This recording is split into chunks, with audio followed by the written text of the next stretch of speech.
Oke, selamat datang di Cio and Enjoy Podcast. Our passion, your entertainment. Yay.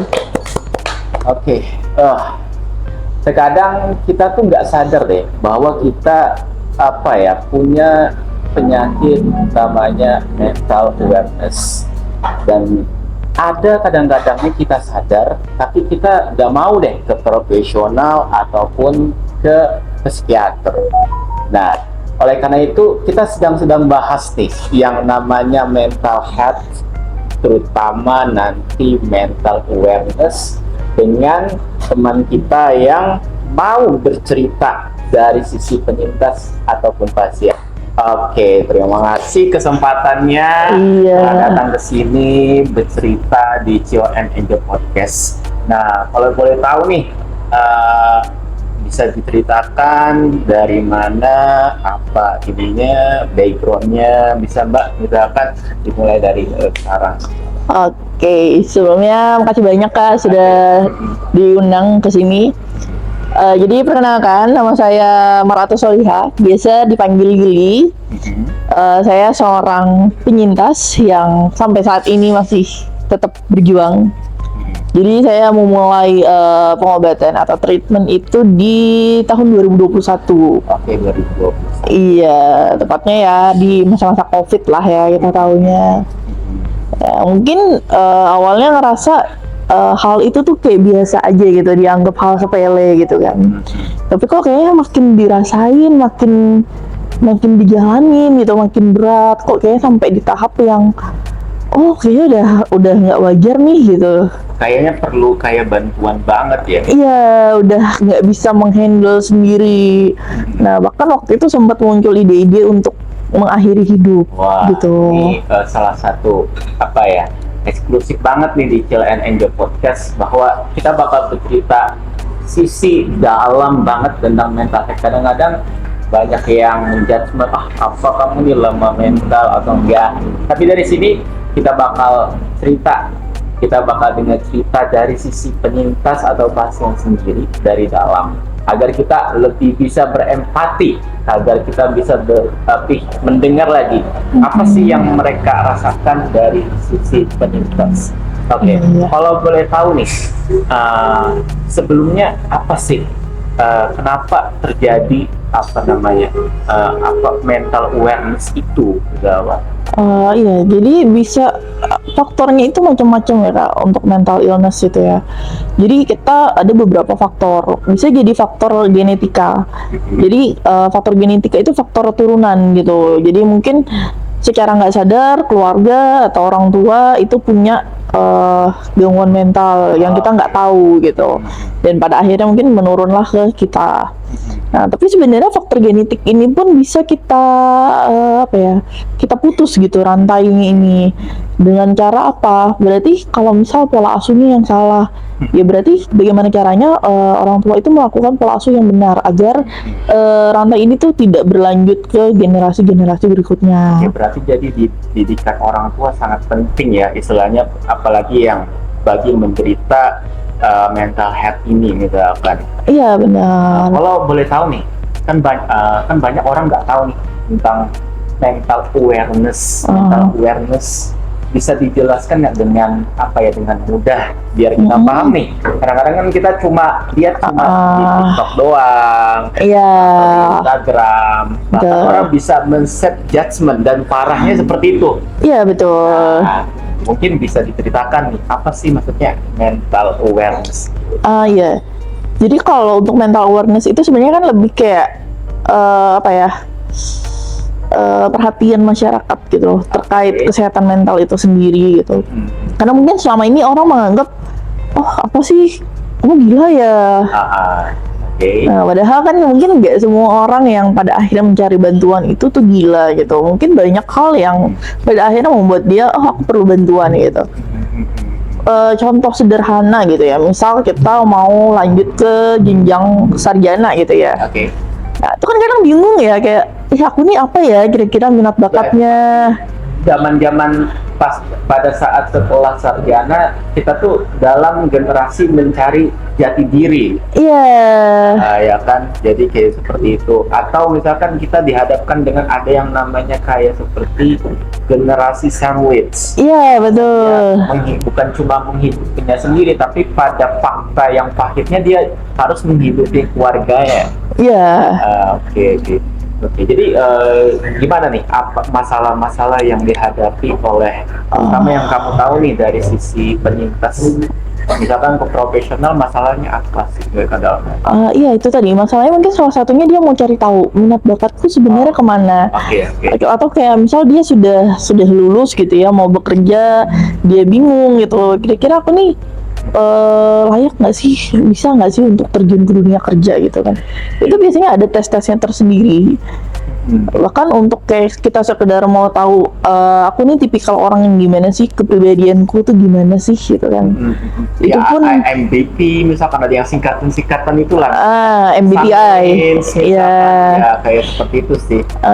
Menurut Nah, kamu nih, apakah orang perlu nggak maksudnya untuk tes bakat itu supaya dia tahu nih potensi kedepannya dia tuh mau jadi apa, mau seperti apa. Kadang-kadang kan ada waktu kita kuliah, kita belajar, kita senang, kita pilih jurusan itu mungkin karena teman kita, tapi tiba-tiba kita menyesal, aku salah jurusan.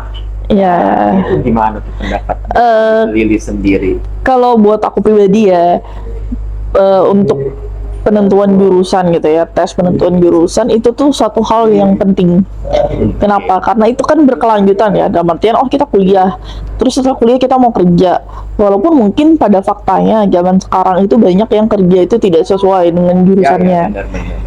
Tapi kan untuk jurusan-jurusan tertentu seperti kedokteran atau mungkin psikologi gitu kan, itu kan memang sesuai pada akhirnya kan dia kuliah antara kuliah dan pekerjaannya. Oke. Nah, itu penting karena kenapa kalau misal kita juga menjalani itu tidak sesuai dengan minat bakat kita, atau cuman kayak kebanyakan mungkin orang tua aku maunya aku masuk kedokteran nih, yaudah aku masuk kedokteran aja deh gitu. Itu justru akan beban kayak kita bilang mungkin beban mentalnya itu jauh lebih berat. Karena kita tahu kan ibaratnya kedokteran sendiri itu udah berat, terus dia juga nggak suka gitu. Ibaratnya kayak udahlah ini cuma karena paksaan orang tua aja gitu. Dan aku pernah nemu juga mungkin beberapa kasus ya, yang mana pada akhirnya orang-orang itu pada pergi ke psikolog gitu ya, atau ke psikiater karena dia nggak sanggup gitu, maksudnya menjalani pendidikan yang lagi dia tempuh, entah mungkin itu anak SMP, SMA, ataupun bahkan yang kuliah. Iya, aku setuju sih maksudnya dari pendapat kamu. Ya, karena biasanya kan kadang-kadang orang ada tekanan dari orang tua. Iya. Kan kamu harus jurusan ini, atau kamu harus sekarang nih ikut PNS, CPNS. Betul. Kan zaman Lagi rame nih. walaupun nggak tahu nih atau susah banget tuh, tapi pasti orang tua tuh menyarankan CPNS kan. Iya. Nah, itu kan, dan itu kan belum tentu nih kamu atau mental health kita. Aku nih nggak terlalu suka loh jadi CPNS kan. Iya, betul. Orang tua pasti kadang-kadang memaksa kita supaya benar. ikut PNS gitu. Itu sih sebenarnya. Jadi menurut saya orang tua ya paling tidak dilihat dulu nih bakatnya, ada nggak dia masuk di ini baru menentukan, bukan harus jadi PNS doang. Karena PNS itu kan banyak kerjaan-kerjaan. Iya, betul. Di lapangan atau di kantor. Jadi yang mana yang dia cocok. Oke, kalau belum tahu nih, kan kamu sudah kayak terapi itu, apa sih yang kamu alamin, misalkan seandainya kamu nggak ikut dari terapi tersebut, misalkan awal-awal gejala apa sih, kayak anxiety atau marah-marah sendiri misalkan sebelum ikut terapis tersebut. Iya, jadi sebelum itu aku lebih kayak emosi yang nggak bisa kekontrol, terus juga ya perilaku menyakiti diri sendiri ya. Menyakiti diri sendiri, bahkan tuh sampai yang mungkin bikin orang tuh jadi khawatir juga gitu ya, karena pernah ya paling fatal tuh biasanya mau ini sih pakai ya lompat dari jembatan. Mungkin ini nanti bisa di-cut ya karena agak Iya, trigger iya. ini. Oke. Jadi seperti itu ya. Bisa kalau kita tidak memberanikan diri untuk meminta bantuan, Mm-mm. ujung-ujungnya kan yang sakit kita diri sendiri kan. Iya betul. Oke, mungkin bisa nasihatin ke teman-teman kalau memang ada perlu bantuan, misalkan bisa ke profesional atau terapis kan, misalkan kita bisa.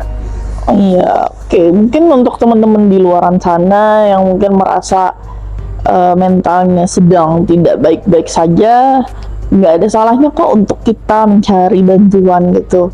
Bukan berarti dengan kita mencari bantuan itu terus kita dianggap gila, atau mungkin stigma orang kebanyakan adalah kurang ibadah mungkin ya. Iya. Nah, apalagi mungkin ketemu dengan tipikal orang tua yang agamis. Nah, itu agak susah tuh jadinya. Nah, jadi ya menurutku nggak ada salahnya mau kalian perginya mungkin secara diam-diam ataupun mau atas sepengetahuan keluarga, itu kembali ke kalian, karena kalian yang lebih tahu kondisi di sana gitu. Dan untuk saat ini sebenarnya layanan psikologi ataupun layanan psikiatri itu sudah tersedia di banyak rumah sakit. Oke, banyak banget ya, bahkan bukan cuma rumah sakit, Iya, banyak. klinik ataupun biro-biro psikologi itu banyak yang bisa kita jangkau, atau bahkan mungkin mau yang online pun ada. Nah, dan itu bisa kita sesuaikan dengan budget juga. Jadi misal, teman-teman punya budget cuma 200.000 nih gitu, ya udah nggak apa-apa, cari sesuaikan. Dan satu hal yang perlu digarisbawahi adalah cari psikolog atau psikiater itu sama seperti kita mencari dokter spesialis lainnya. Jadi cocok-cocokan. Nggak bisa semua jadi satu kan, misalkan kayak istilahnya cari yang paling kita senang juga. Iya betul. Kalau misalkan terapis ini, walaupun dia hebat ya, misalkan, tapi nggak cocok di hati kita, nggak mau sembuh juga kadang-kadang. Iya betul. Seperti itu kan. Oke. Kan kamu udah berapa tahun nih? Ini kurang lebih masuk tahun ketiga. Jadi lama banget ya untuk terapis itu. Jadi kalau ada yang bilang yang singkat-singkat kayaknya kurang etis. Iya, apalagi tergantung dari orang yang masing-masing. Ada yang sebentar, ada yang lama, dan ini yang diagnosanya bukan dari diri sendiri. Campuran dari dokter sendiri kan. Kamu masih perlu penyembuhan. Kamu sudah sembuhkan. Jadi seperti itu kan. Betul. Kalau misalkan nih ada orang yang set judgment diri dia, misalkan aku nih sakit hati, aku ini bipolar gitu misalnya. Misalkan ya. Itu gimana pendapat kamu? Misalkan ada yang set judgment kan belum diperiksa. Iya benar. Orang sudah status nih, aku bipolar loh. Bahayanya. Iya. Itu gimana pendapat yang sudah berpengalaman dalam di bidang terapis? Jadi kalau buat aku sendiri ya, aku kurang setuju kalau ada orang yang ngomong menjudge dirinya bipolar atau sejenisnya ya. Karena untuk dapat diagnosa pun kita yang penyintas ini juga butuh waktu yang lama. Jadi bukan kita datang 1-2 bulan terus dokter langsung menegakkan diagnosa, kamu depresi, kamu bipolar gitu. Enggak. Aku sendiri baru dapat diagnosa pasti itu di tahun kedua menuju tahun ketiga, yang benar-benar ya pasti pakem lah itu udah ini sakitnya gitu. Baru tahu ya istilahnya. Iya. Pasti nih, kamu nih punya penyakit ini. Iya. Jadi ya istilahnya kan dokter juga perlu waktu nih. Iya. Memeriksa nih apa sih penyebabnya, atau mungkin karena stres atau apa, jangan langsung didiagnosa. Kayak gitu. Dan bahayanya kalau mendiagnosa sendiri itu justru bisa memperparah kondisi juga, karena kan dia nggak ngecek, dia cuma berdasar mungkin Google atau standar TikTok. Iya. Gitu loh, standar TikTok. tanda-tanda misalkan kurang Depresi.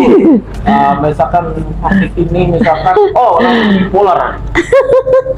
Padahal nggak semuanya begitu. Nah, itu gimana tuh pendapat kok bisa sih men-set judgment dari TikTok gitu nih? Banget tuh menurut saya. Ya mungkin karena ini kali ya, perkembangan teknologi kan semakin canggih ya. Orang mengakses informasi itu bisa dari mana aja. Ya termasuk TikTok salah satunya. Ya tapi ya itu satu hal, TikTok itu kan sebenarnya nggak difilter juga ya. Kita nggak tahu yang menyebarkan informasi ini apakah memang betul-betul ahli di bidangnya kah, atau cuman sekedar berdasarkan pengetahuan dia gitu. Ya, jadi lain kali harus diperiksa dulu sebelum menjudgment, aku punya bipolar, aku gangguan mental atau apa sejenisnya lah, penyakitnya. Ya, saya kan tidak berpengalaman nih. Iya. Istilahnya. Mungkin kalau misalkan stres, ya mungkin ya istirahat, Iya. atau apa. Zaman sekarang biar healing, Iya betul. refreshing misalkan. Jadi jangan langsung menjudgment, dengan stres ini aku dapat penyakit ini. Nah ini bahaya banget kalau menurut saya. Iya. Oke. Kan kamu beberapa kali misalkan sebagai penyintas atau pasien terapis. Apa sih efeknya yang kamu dapatkan ketika kamu memberanikan awalnya untuk menterapi diri sendiri, mengetahui apakah aku ini punya penyakit mental atau enggak, dan ternyata punya, dan dokter akhirnya memberikan terapi yang mereka berikan. Apa sih efeknya dari kehidupan? Kalau di awal-awal mungkin efeknya nggak begitu kerasa kali ya, karena kan tergantung kitanya juga, cara kita menerima terapi itu seperti apa. Mungkin ada orang yang ya udah aku jalanin terapi, tapi sebenarnya dirinya masih denial, masih menyangkal aku nggak sakit kok gitu. Ya. Ada teman saya sih yang hipnoterapi sih sebenarnya. Hipnoterapi kan dia harus back to the past misalkan, terus dia cerita apa misalkan unek-uneknya itu. Iya. Kalau misalkan pasien ini atau klien ini dia tidak mendengarkan terapisnya, tidak mengikuti sesuai dengan terapisnya, maka tidak mau berjalan prosesnya. Iya betul. Itu. Jadi yang harus dilakukan tuh apa? Iya, yang pasti satu proses penerimaan dulu gitu. Penerimaan dulu. Iya, walaupun mungkin prosesnya tiap orang beda-beda ya. Ada yang mungkin cepet, ada yang lambat, ada yang kayaknya lambat banget ya, nggak jalan-jalan gitu. Itu sebenarnya jadi satu tantangan. Kenapa? Karena ketika orang ngerasa kayaknya progresnya stuck deh, ada yang pada akhirnya ya udah aku berhentiin aja deh tiba-tiba terapinya gitu, nggak usah ke psikolog lagi, nggak usah minum obat lagi gitu, misal udah ngilang gitu kan. Tapi tiba-tiba begitu ada masalah gitu ya, dia dihadapkan sama satu masalah dia nggak bisa ngadepin, baliklah dia. Iya, nah justru itu lebih parah karena belum selesai. Iya. Nah itu gitu, jadinya akhirnya kan kembali, dan ketika dia kembali itu justru akan lebih berat daripada yang pertama dia datang. Ya, makanya kalau sudah pergi ke tenaga profesional ya itu diusahakan untuk selesai sampai tuntas lah ibaratnya. Karena saya pernah menemukan beberapa orang gitu yang awalnya ya udah aku pergi ke psikiater deh atau aku pergi ke psikolog gitu, tapi ternyata karena mungkin dia ngerasa nggak ada perubahan atau mungkin ngerasa nggak cocok sama terapisnya dan sebagainya, ya udah tiba-tiba di stop gitu. Suatu hari kena masalah dia balik lagi, dan itu prosesnya jauh lebih panjang, lebih menguras waktu. Ya, istilahnya harus konsisten ya, istilahnya kalau memang sudah mau memberanikan diri ke psikiater atau profesional, harus tetap kontrol. Misalkan kayak kamu kan masih kontrol ya selama 3 tahun ini. Kan? Jadi dokternya tahu nih, mempelajari apa-apa pola-pola apa lagi yang ada di penyakit mental kita. Itu kayak nangis sendiri atau mukul-mukul sendiri, nggak tahu kita, atau marah-marah sendiri kan. Iya betul. Diceritain lagi. Iya. Jadi ya selama proses itu kan dokter juga mempelajari nih sebenarnya, ini anak polanya seperti apa sih ketika dihadapkan sama masalah ini, atau dia ketika dihadapkan sama masalah tuh apa yang dilakuin, terus kayak mekanisme pertahanan dirinya itu seperti apa gitu, dan itu akan terus dievaluasi gitu. Dan sama yang hipnoterapi tadi kan, kuncinya sebenarnya konsisten, ikutin kata terapisnya, karena kalau kita nggak ngikutin, terapinya tetap akan berjalan tapi tidak maksimal. Iya, ya, dan biasa mungkin orang menganggap kayak, apa sih, aku ke psikolog tuh belum didengerin loh, kok dapet tugas, kok dikasih PR gitu. Ya worksheet ya misalkan ya. Iya. Tahu sih kayak 1% tuh termasuk juga sih, ada terapis kayak gitu, dia kadang memberikan worksheet, nah kayak gitu. Kalau kita ngajalinnya ya kita nggak dapat apa-apa misalkan dari terapis tadi misalkan. Oke. Kalau misalkan apa sih penyebab seseorang biasanya yang kamu temuin nih, mungkin dari teman-temanmu atau dari terapis sendiri bercerita, apa sih penyebabnya? Entah itu mungkin dari kerjaan, misalkan patah hati, bisa percintaan, atau apa? Misalkan paling banyaknya most often itu apa? Paling banyak itu biasa faktor keluarga. Keluarga? Iya. Bisa. Misalkan, Ya kayak mungkin dia semacam punya tekanan dari keluarga, atau dia dari keluarga yang broken home, keluarga yang mungkin nggak harmonis gitu ya, yang sebenarnya keluarganya utuh tapi kayak gimana ya kita menjelaskannya, dia nggak ada. Iya. Ya dia nggak merasa kasih, sebenarnya baik-baik aja. Iya.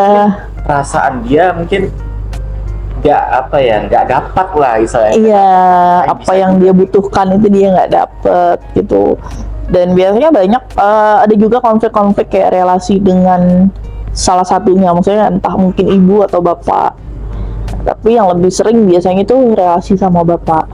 Jadi kayak dia nggak dapet peran si bapak ini, walaupun bapaknya masih serumah. Karena mungkin dia kerja atau apa, jadi kan kadang-kadang nggak dapat kasih sayang loh, kadang-kadang ibu aja. Iya benar. Parahnya kalau misalkan dua-duanya kerja, nah iya itu, terus dia sama pembantu doang, nah iya, dan akhirnya dia bebas kemana-mana aja. Ya nggak tahu kalau cowok kemana, kalau cewek kemana.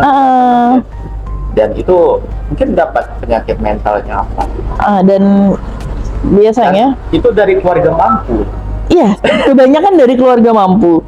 Dan biasanya anak-anak di kondisi seperti itu mereka dimanjakan dengan fasilitas. Orang tua menganggap, oh dengan kusediakan misal mobil atau kusediakan uang sekian juta gitu ya, atau fasilitas-fasilitas lain ya sudah, anak itu tercukupi. Tapi orang itu orang tua itu nggak mikir kayak anaknya gimana ya, maksudnya secara psikisnya, secara psikologisnya gimana gitu. Ya pada akhirnya mereka mungkin ngerasa kayaknya kesepian ya kok. Ya jadi rata-rata orang-orang mapan ya yang kadang-kadang kena mental ya. Iya. Kalau orang kita tuh yang maksudnya yang menengah biasa, jadi kita nggak mikir itu loh. Misalkan kita mikir, aku nih pokoknya kerja doang, uang bisa membiayai keluarga, itu aja. Iya betul. Stresnya di situ aja, bukan masalah yang lain. Justru orang-orang yang lebih mapan dari kita sudah tercukupi, misalkan dia lebih banyak stresnya loh. Benar. Kalau boleh tahu nih sebagai penyintas atau dari teman-teman profesional lainnya dari cerita, kenapa ya bisa seperti itu, misalkan mendapatkan gangguan mental padahal mereka tuh tercukupi misalkan. Iya, jadi mereka kan tercukupnya hanya secara secara material gitu ya. Tapi secara psikologisnya itu mereka nggak dapat. Mungkin anak-anak yang di usia pertumbuhan yang harusnya didampingi sama orang tua, diarahkan, diajarin gitu, mereka justru melewati masa-masa itu bersama kakek neneknya mungkin, atau yang paling parah ya itu tadi pembantunya gitu kan, atau supirnya. Dan ketika pulang kerja pun orang tua terkadang nggak punya waktu juga buat anak, jadi kayak udah pulang kerja istirahat gitu, pagi udah sibuk masing-masing lagi kan. Ya makanya kenapa sebenarnya waktu sama orang tua itu penting gitu, walaupun cuman 1-2 jam gitu ya, tapi yang benar-benar berkualitas gitu. Yang benar-benar berkualitas kayak seperti ini, Kalau yang saya mungkin tahu mungkin nggak main HP mungkin, Iya, jadi kayak atau misalkan ditanya deh orang tuanya tentang anaknya nih gimana, kamu gimana sih kabarnya, lebih dalam lagi loh. Kadang-kadang apalagi anak-anak cowok, terutama Iya. kalau kita sudah jadi bapak, kadang-kadang tuh kita agak susah loh untuk menanyakan kabar anak tersebut. Bisa kadang-kadang kita punya kerjaan atau apa lebih banyak ke mama ya, jadi kurang seimbang sih. Iya betul. Jadi Dan kadang-kadang kalau kita anak kadang-kadang merasa bapak tuh kayak flat, misalkan cuma nanya doang kerja di mana, dapat kerja apa sekarang, nggak tahu nih kehidupan realita itu gimana, jadi kurang sih kayak gitu. Iya, seharusnya sih kalau memang apa ya, orang tuanya bekerja gitu kan, dua-duanya bekerja posisinya. Ya itu tadi mungkin waktu yang berkualitas itu tadi, contohnya adalah satu kayak apa ya, kita nyebutnya deep talk. TikTok, bener. Ya, jadi kayak ya udah benar-benar bebas dari distraksi, nggak ada handphone, nggak ada apapun itu, fokus ngobrol ya, entah mungkin satu keluarga mereka berempat atau bertiga gitu kan. Kita itu main bareng, ngobrol bareng, lebih tahu lebih dalam lah istilahnya. Iya, kayak gimana kehidupanmu akhir-akhir ini ya. Sebenarnya kadang tuh anak tuh juga apa ya, mungkin merasa butuh untuk kayak dipeluk gitu loh. Butuh didengarkan, butuh dipeluk, disayangi, di apa ya, kayak di apa ya, kayak anak kecil yang di inilah. Tapi terkadang orang tua itu sebagian menganggap kayak apa sih, kamu udah besar gitu, nggak usah dipeluk. Aja HP sudah. Iya, kayak kadang tuh nggak usah lah, kamu udah besar gitu, udah tahu lah gitu. Berapa lama itu bro? Udah. Wah, udah banget ini waktu. Iya. Kalau nggak di stop ini panjang ini. Bisa kita seharian nih. Iya, soalnya kalau ngebahas ini ngomongnya kemana-mana ya. Cuma dapat dari itu tuh kita apa ya? Saya dapat juga apa ya, pelajaran-pelajaran penting tentang psikolog, bukan cuma dari penyintas, tapi dari pendapat Mbak Lili sendiri, apa ya? Bahwa kita tuh harus berani kalau memang kita butuh bantuan. Iya betul. Orang apa ya, mau minta tolong dia apa ya, gengsi atau merasa aku baik-baik aja, padahal sekarang dia butuh bantuan. Iya benar. Gitu. Mungkin sebagai penyintas atau pasien sendiri ini mungkin ada close statement-nya bagus ya dari teman-teman untuk supaya sadar tentang mental health, supaya dia paling tidak menerima dirinya dulu. Iya, kalau memang dia butuh bantuan, langsung aja ke profesional tanpa ada embel-embel aku gengsi, aku nggak mau dibilang gila. Iya betul. Apa mungkin bisa disampaikan? Ya mungkin pesannya buat teman-teman di luaran sana, apapun yang terjadi, sebesar apapun badai yang menghadang gitu ya, jangan menyerah. Ya tetap dijalanin walaupun mungkin kayak terasa berat gitu. Tapi percayalah teman-teman, di sini itu nggak sendiri gitu. Kalaupun suatu saat ternyata teman-teman butuh untuk pergi ke psikolog atau ke psikiater, itu adalah satu pencapaian yang luar biasa. Karena teman-teman sudah aware, sudah peduli sama dirinya sendiri dan tahu kalau memang teman-teman membutuhkan itu.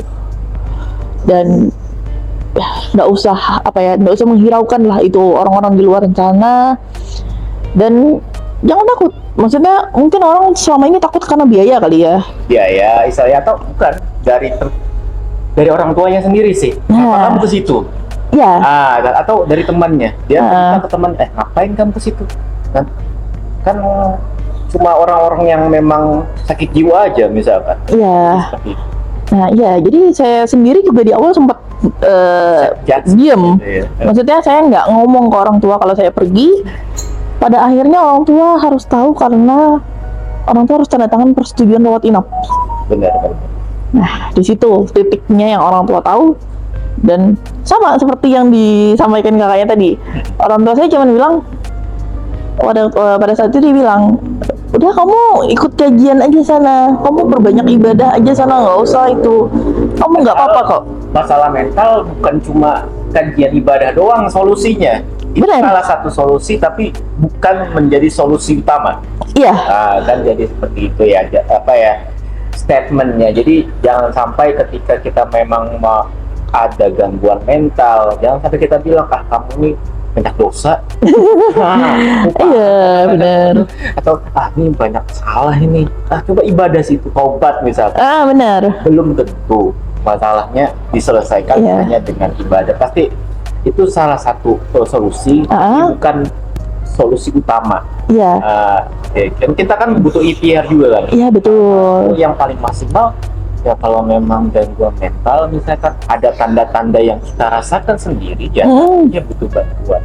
Iya. Ke profesional yang ya ibaratnya nggak apa-apa kok. Maksudnya kalaupun misal ternyata terkendala di biaya gitu ya, banyak kok layanan-layanan psikologi yang tersedia secara gratis di Samarinda. Bahkan di online juga bisa.